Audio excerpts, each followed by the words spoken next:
Om Sarva Upanishad Gavo Dogda Gopala Nandana Bharatavatsa Sudhir Bhokta Dugdam Gitamritam Maha. All the Upanishads are the cows. The milker is Krishna, the cowherd boy. Arjuna, Partha is a calf.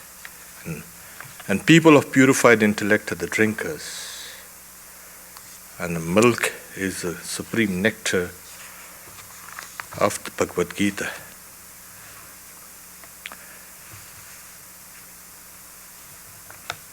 Chapter 2, verse number 19. Ya enam vetti hantaram yaschainam manyate hatam ubauto na vijaniyo nito nayam hanti na hanyate. So the translation is, he who thinks that the Atman as a slayer and he who considers it as the slain, both of them do not know. The Atman slays not, nor is it slain. Translation is not a very happy one, but I think it will do. Manyate, thinks. So, in the transcendentalists, especially Emerson, in his poem Brahma, he quotes this verse in the very beginning. If the slayer thinks he slays, or if the slain thinks he is slain, they do not know well the subtle ways. I keep and pass my ways. So, this verse, with a slight modification, occurs first in the Upanishadic literature, especially in the Kata Upanishad. Hanta ches manyate hantum, hatas ches manyate hatam. Ubauto. So, the idea is, he is not telling Arjuna about you can go and kill them, or even if you get killed, doesn't matter. It's telling us, because what happens is, death is stalking us day and night. And all these old impressions in the mind, which the Yoga Sutra speak about as abhinivesh, the clinging on to life. That's the fear of death. Arjuna, no doubt, was frightened, not because of dying, but he had to kill his kinsmen. That's the reason he was upset and frightened. We have these transcendentalists speaking about this and the next verse also. They were looking out for something more than what sensory knowledge obtains.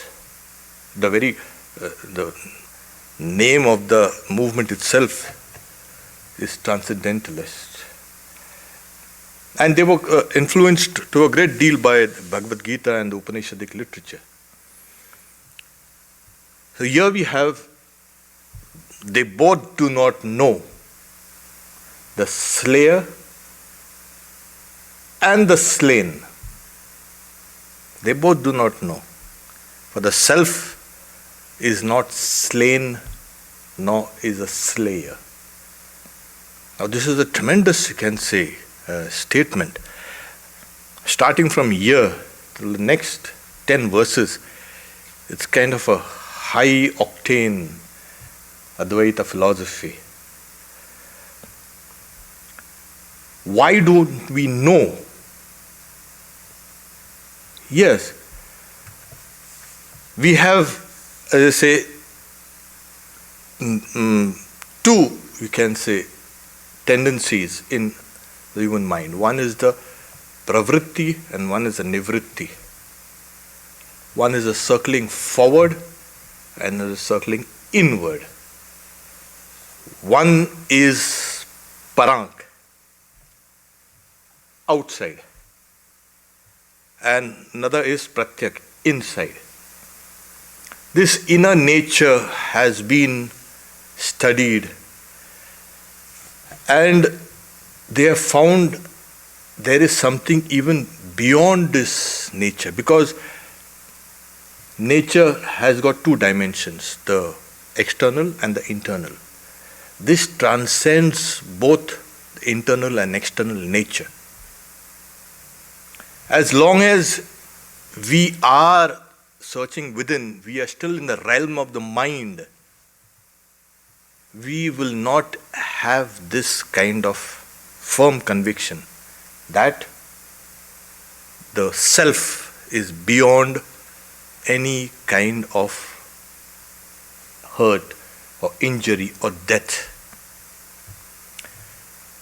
We are always searching for our roots, and obviously now we've been told we all come out of Africa, and that's a good thing, and that all life has come out of one cell with some genetic material that started replicating itself. And then the whole tree of life has come out. We also try to seek the roots of the mind. Where has this mind come from? It doesn't fall from the skies and say, this is your mind and here. We come prepared to experience this world. We come with a fund of previous knowledge. So the mind itself is a kind of a entity that keeps on evolving higher and higher and higher and higher grades of existence. Even that is inadequate, because there is fear in the mind. There's doubt, there's desire, there's anger, there's hatred, jealousies, all these things. These cannot confer immortality. What does? If you need to seek your roots, you need to go even beyond the mind. And this is what the verse keeps on insisting. This, and in the next few verses, you find that this entity that is being spoken about is immortal. And through various arguments, the scheme of immortality is laid down.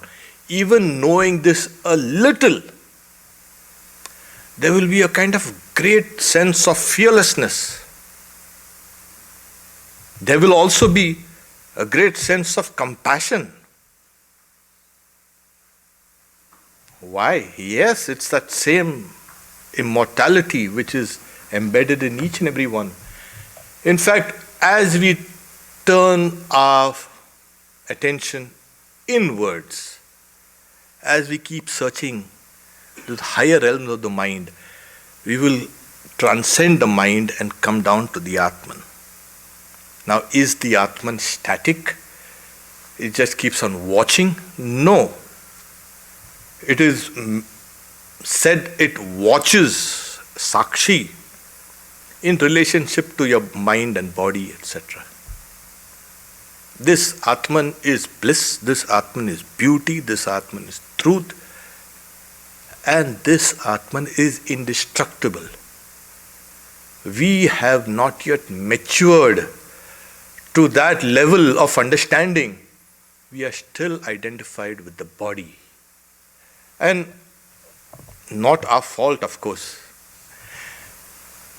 that beginningless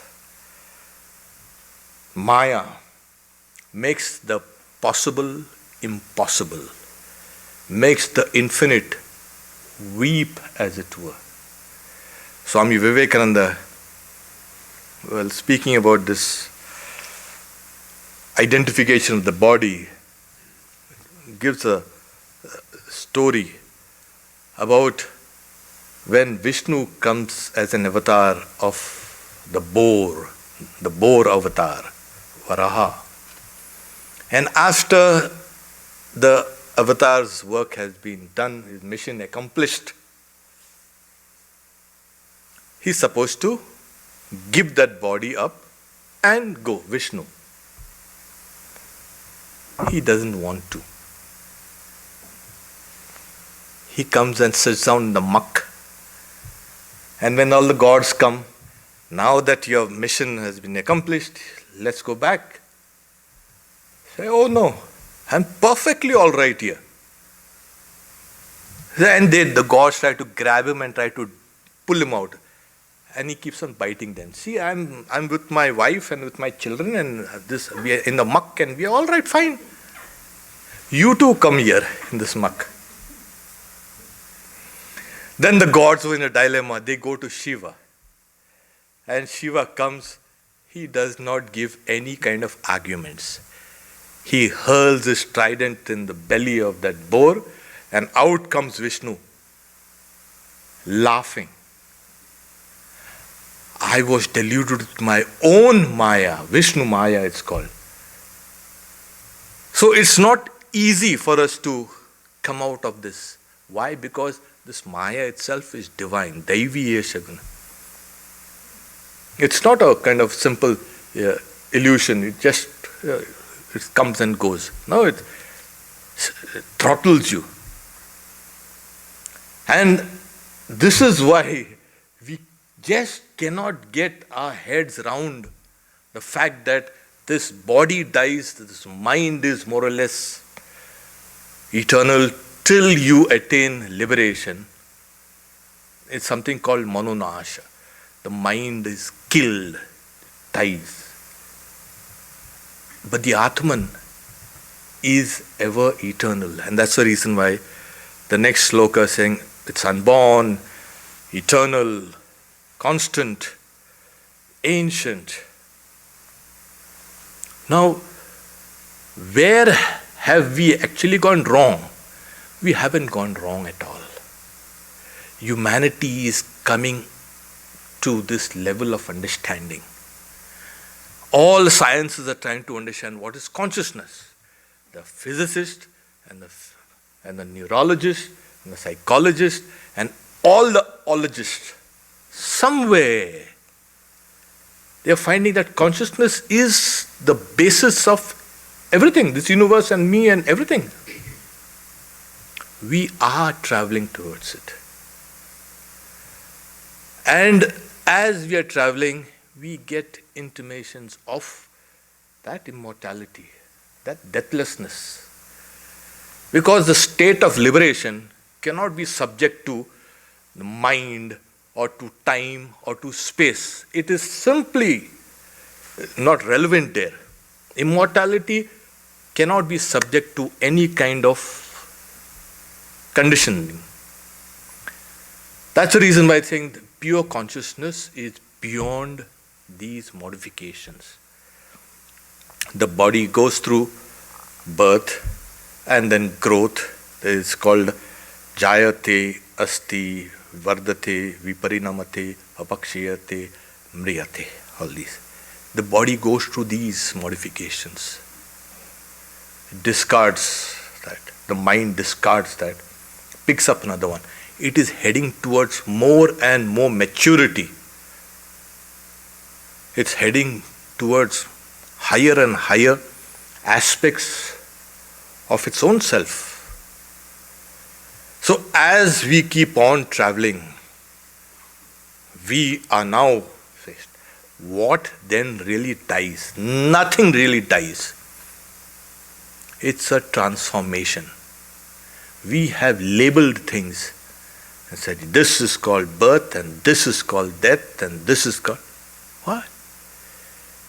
Swami Vivekananda says, we give things life, and like fools, we either either enjoy it or run away from it. You're frightened by it. We give things life. We give life to this body. And here we are, thinking, yes, I am the body. So, this is nothing but we need to shift our center of gravity to our real self. The real self is beyond Ubauto. There are many philosophies that say, especially one of the philosophies called the Nyaya philosophies, where the self is an agent. It's a doer. And it keeps on doing. There are other philosophies, the materialist called the Charvaka. They say whatever exists is matter. And whatever is present there, existent, it can be perceived. And all these guys, these sages, they fooled us with all these ideas about this Atman and Brahman and this and that. So what we know is just the body. These were the old materialists called Charvakas. It means beautiful words, Charu Vakya. They're beautiful words. They will give you such beautiful examples that why you are alive and why you should enjoy it. And even if you need to take a loan and have butter. You don't have to have a bread without butter. Bhasmi bhutasya dehasya kim punaragamana. So when the body is dead, it's burnt, nothing remains. So take advantage of everything. But we know this idea of materialism has well nigh destroyed the human race. And thank God there is a counter to this. The religions of the world have been able to impress on people, yes, there is an entity different from the body. And it's an old, you can say, conception. The Babylonians and the Egyptians had the idea of a kind of a double.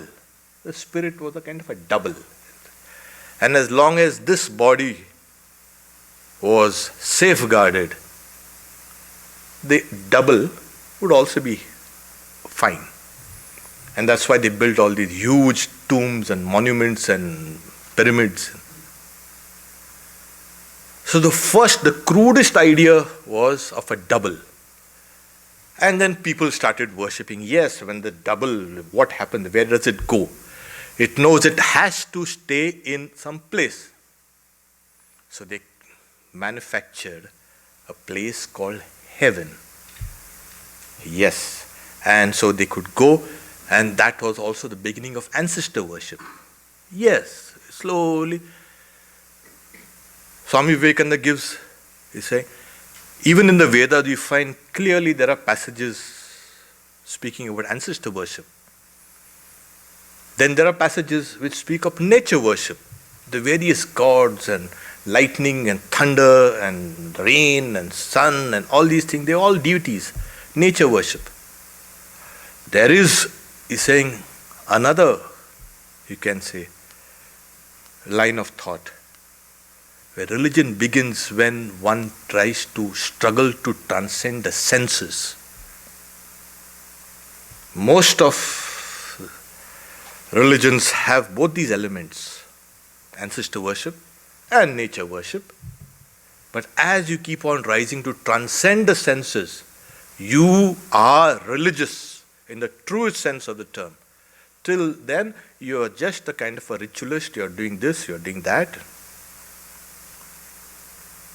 Because to be religious is to intuit, in the first hand, that which is beyond the known. Is then that the unknown? No. Shankaracharya, in all his commentaries, his very firmly fixed about it, saying that the Vedas or the scriptures are the evidence. We have 6 evidences. It's called something called cognition, pratyaksha, anumana, and assumption, and shabda, that is scriptures, and various anupalabdhi and abhava, arthapatti. But then this is the evidence. How do we know that there is some entity behind this body and mind? Here, this is the evidence. The sages have spoken. The avatars have spoken. When Jesus said, I and my Father are one, he's not just kind of making a kind of a casual statement. It's a very profound statement. And if anyone can understand this, that person becomes liberated, you become free. So he also speaks of transcendent, you can say, reality. And everyone, those who were perceptive, they did understand that materialism was just a kind of a wave. It will lead you to destruction. And Swami Vivekananda goes further. He says, metaphysically, there is a wave of, you can say, materialism that runs through the universe. And then comes another wave, huge wave of spirituality. Both these are kind of in a clash. And all this phenomena we see is the result of this spirit and matter. And what a wonderful display it is. Only thing, we have not been able to shift our attention to that spiritual side within us. We still think that we are bodies.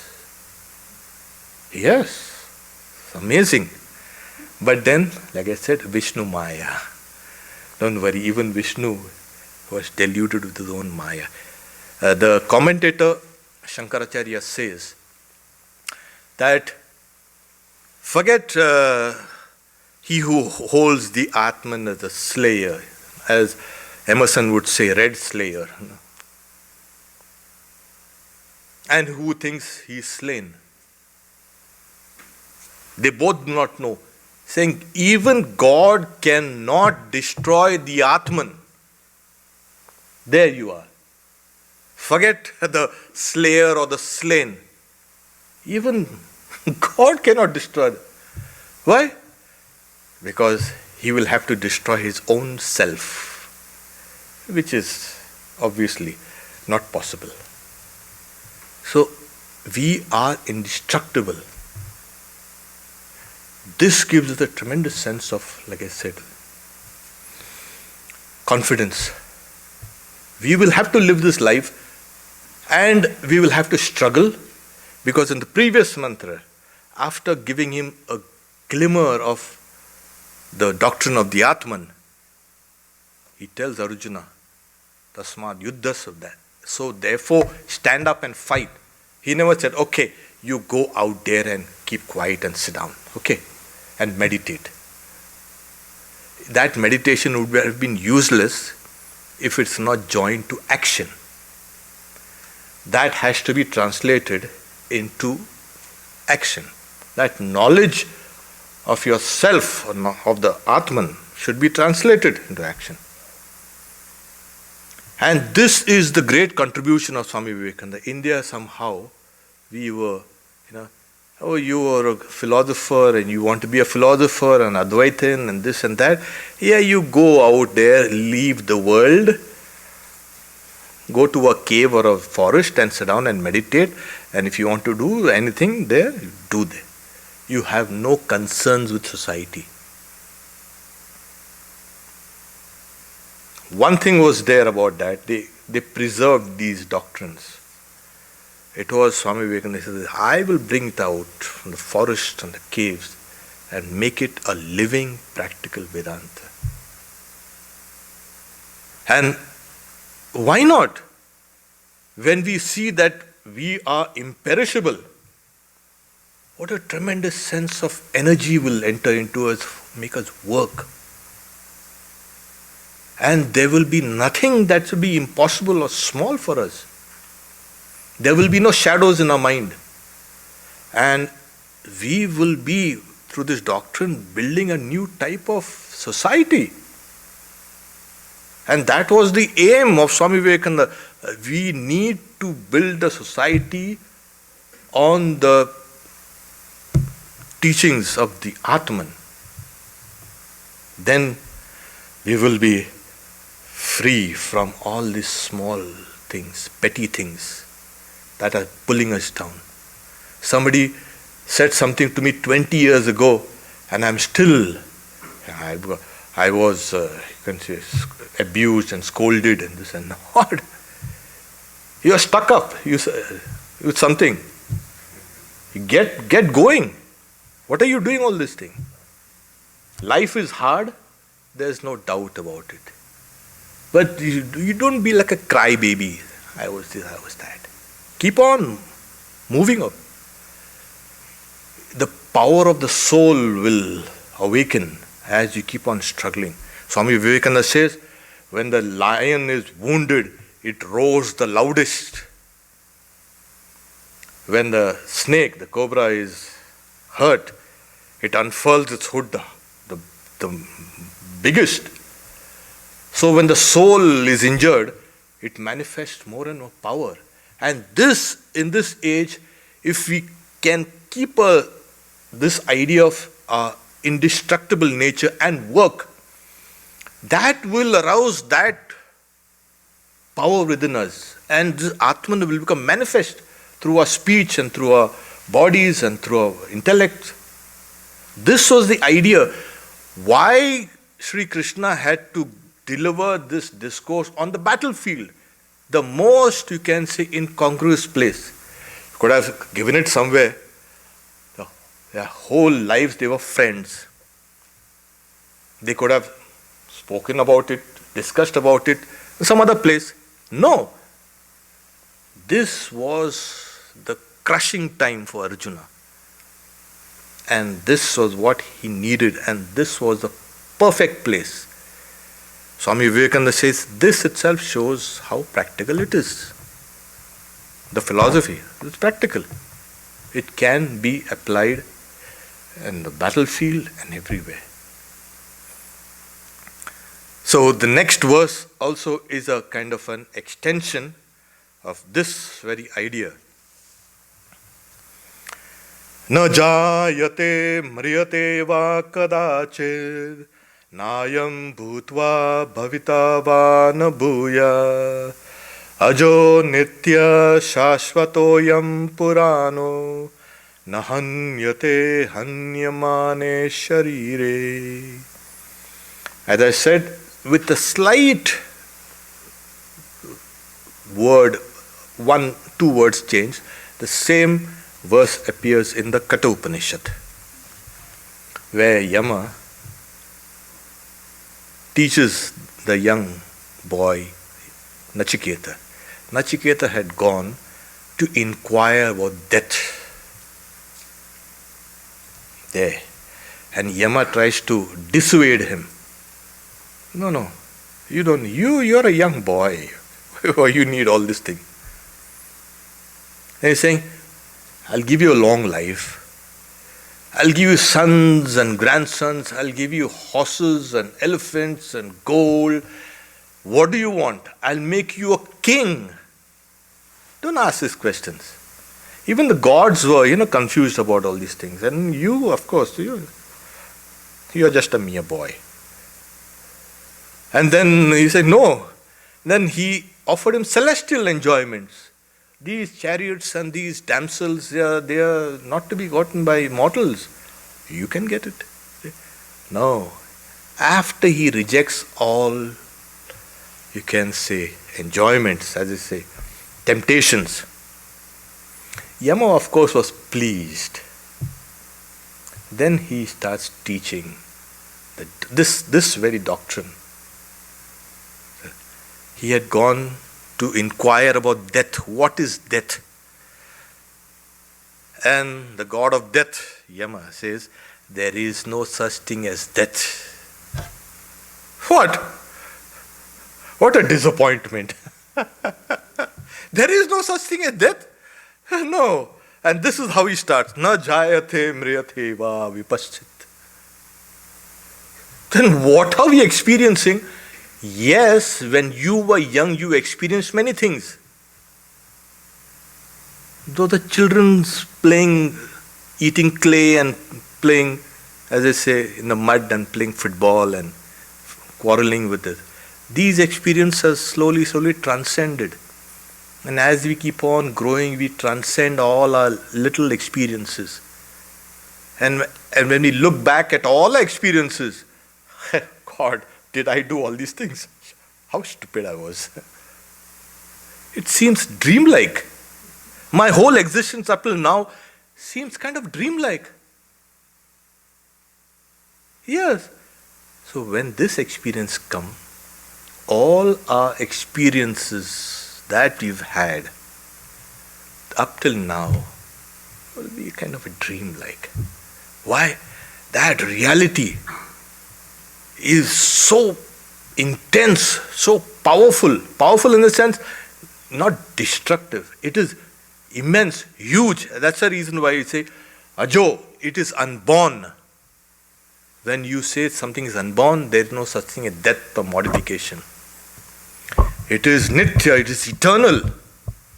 It is shashvata, it is constant. There is no up and down, no inner, outside, nothing. And it is ancient. It is not born with this body. Like these materialist charvakas, they used to say, you see what happens, you don't have a really kind of Atman. In India we have something called the betel nut, betel leaf. They put some spices and then they wrap a betel leaf around it. It's called a betel roll and they chew it, It's a kind of mouth freshener and plus all the various other things, digestive, So they give the argument, see, all these ingredients are separate, but when you mix them together and chew them, you get a kind of a red color. The red color wasn't pre-existing. So what happens is, what you call as this Atman is nothing but all these various functions of the body is giving rise to the something called the self. There is no self. The workings of the brain give rise to the self, the mind. Really? Oh. Of course, there are people who hold that view. It's okay. They are learning better things now, gradually. That consciousness is not limited just to the brain or the nervous system. Yes, now they're talking about something called the extended self. Yeah, that's a good thing. It extends not only in the body, but also outside the body. So there's a growing, you can say, mass of knowledge. And people, like I said, people want to find their own roots. That is embedded in us. This search is always there. So from the material plane, we are coming down to the mental plane. From the mental plane, we are going down to the spiritual plane. We are trying to discover where have we arisen. That's why he's saying, this Atman is neither born nor does it die. Coming into being and ceasing to be do not take place in it. Nothing arises from it, or this Atman does not rise from anything. That's the proper, you can say, translation. Nothing arises from this. It's like the seed comes out of the tree comes out of a seed. The Atman is not like that. Yeah. So, and the seed comes out of the tree. Nothing arises from the Atman, and the Atman does not arise from anything. And that's why he's saying, it is not killed when the body is slain. Death comes to everything. Death in the sense modification. There is a wave and then it modifies. In fact, death has been so demonized. The god of death, Yama, in Indian mythology, is such a nice person. Really nice. He was the most moral person and the first person who went there. So he got, obviously, the chance of being a kind of a god of death. He's a nice guy. And in the Mahabharata, Savitri even fooled him. Satyavan, she was warned not to marry that boy because there's a curse that he will die after 1 year. He said, no, I am going to marry that. And it was later discovered that he was a son of a king who was ousted. He was actually of royal lineage, but he had to be living in the forest and be a husbandman. So this girl, Savitri, marries, and then she's expecting. For 1 year she's expecting. Then the god of death arrives. And Satyavan is feeling a little faint. So he places his head on her lap and she is now hyper vigilant. So then the god of death comes with his noose. He pulls the soul of Satyavan and Savitri now follows him. Oh God, see, I love him so much. Give him another chance. No, his time has come and it's my duty to take him. Go back, my daughter, go back.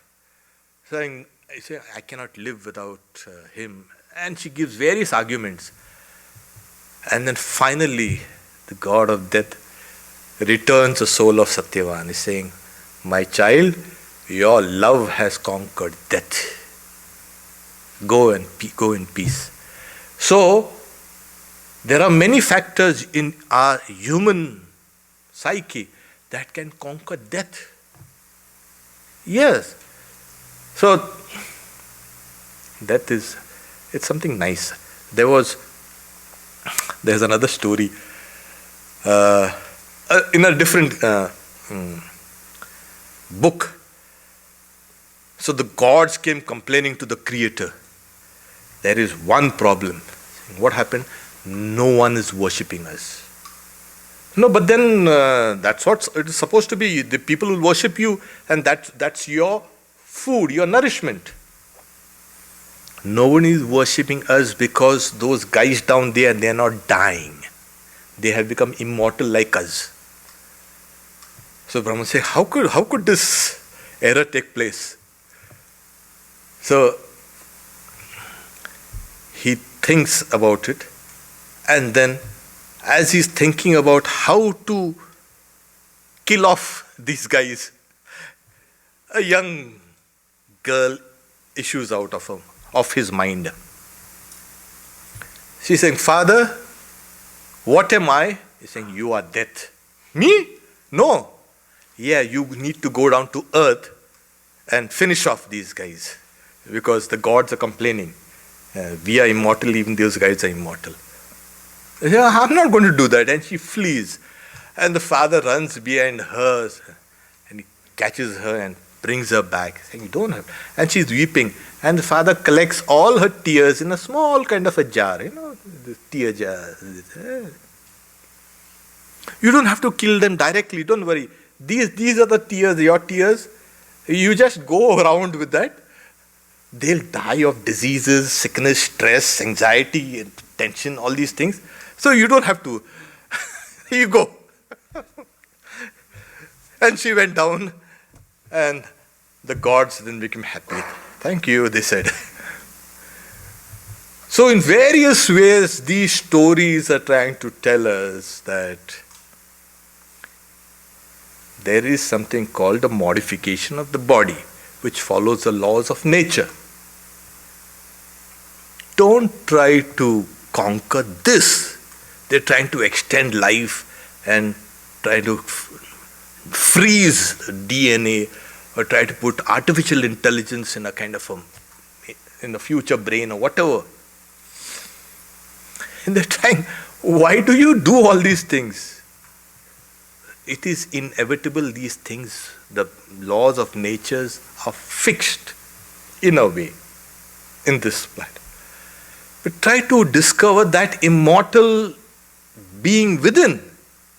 If they could have done that, they will come down to that. And that's the reason why these scriptures are necessary.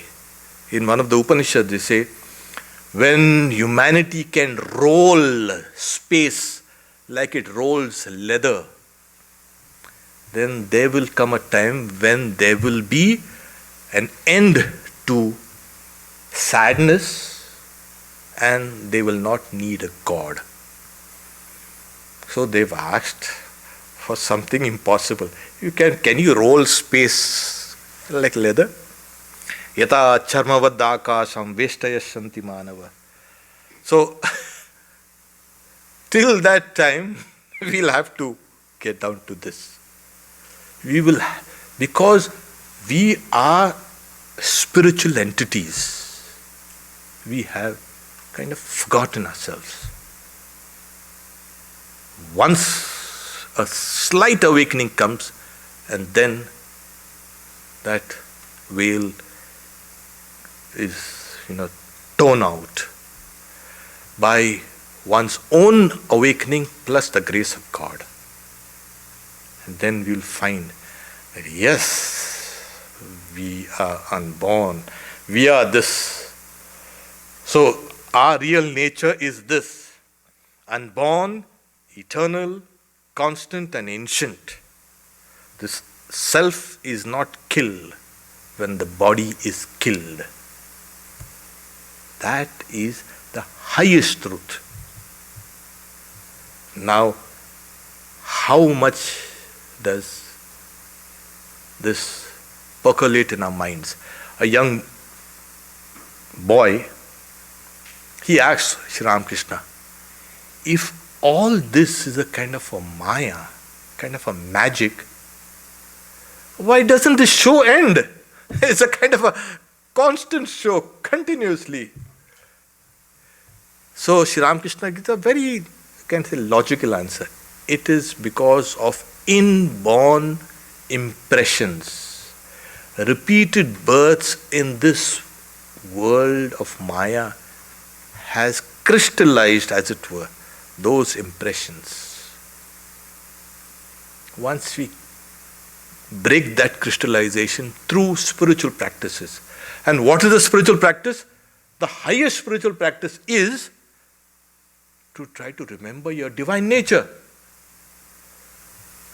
Oh, can't we do this Hatha Yoga and this yoga and this and kirtan and dancing and singing? No, you don't have to do anything. Well, if you can't remember your own divine nature, then you can do this. Keep yourself engaged. And the whole world's spiritual disciplines are just to keep you engaged with this thing. The highest spiritual practices try to remember your divine nature. And if you can, the clouds will part and the heavens will open and there light will stream down. Not outside. That clouds will part, clouds of ignorance, the light of the Atman will stream down. And you will find, yes, I was, I am, and I will be. I have transcended time, I have transcended space, I have transcended this universe, I have transcended each and everything, and I am really now a transcendentalist. What Emerson was trying to get. The Red Slayer, when he talks about this in the poem in Brahman. We are that transcendental being, enmeshed in a kind of a net of our own making. No one can do it for you. But of course, once you begin that effort in trying to remember, then you say, the grace of God comes and helps you with this. And higher we reach. So, these two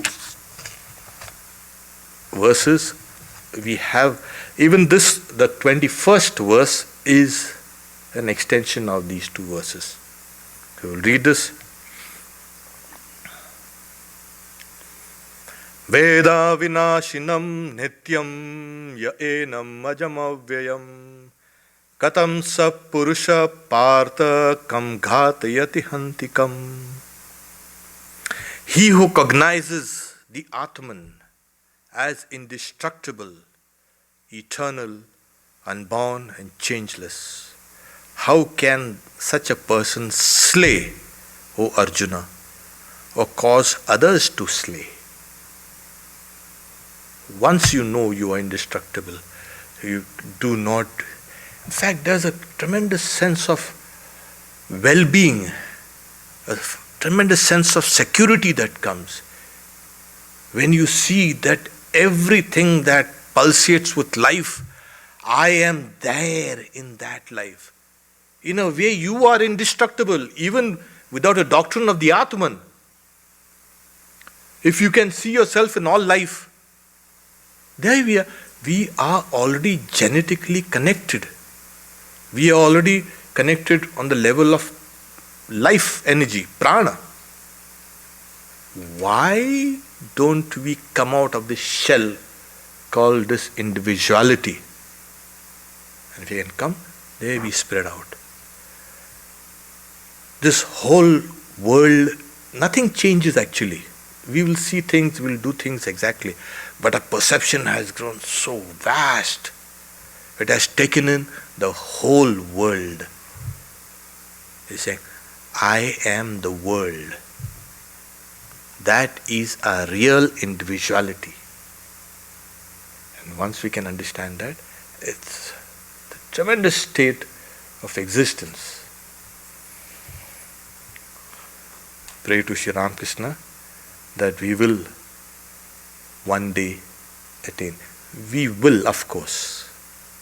Everyone will attain that state either today or tomorrow or the day after 1 year, 10 years. Doesn't matter. Time is finite. The soul is infinite. Everyone, even the lowest being, as I say, will attain that state. Moksha, redemption is embedded within us. You don't need to go to this place or that place or do this thing, that thing for redemption. No, you don't need any kind of beliefs. It is there within us. Immortality is embedded within us, redemption. You will have to attain to that state. There is no going back. We are all heading towards that. And Swami Vivekananda says, yes, we have come from immortality and we are going back to immortality. What's the big deal about it? Yeah. If we are going to end in immortality, we have begun in immortality. And in the middle we are kind of playing with this and that, with our red toys and our blue toys. And the mother is watching the whole thing. She's saying the child is busy. Let him be busy. And the moment the child is dissatisfied or enough of the toys, he'll throw that toy away and cry for mother. And mother will leave off everything that she's doing. As Sri Ramakrishna says, bring down that pot from that oven, and then she will come and take the child in her lap. That is Kali's work. But we need to start yelling, screaming, enough. We are not going to do that. Not now. Yeah, there is something more. Can I do it tomorrow? Then tomorrow, day after tomorrow. Time is finite, there's no problem. We are not letting go this small mortality that we think we are. We just need to let go. And then that which is our real nature will shine forth. We'll leave some time for questions if there are. Om Shanti Shanti Shanti Hari Om Tat Sat Shri Ramakrishna Arpanamastu.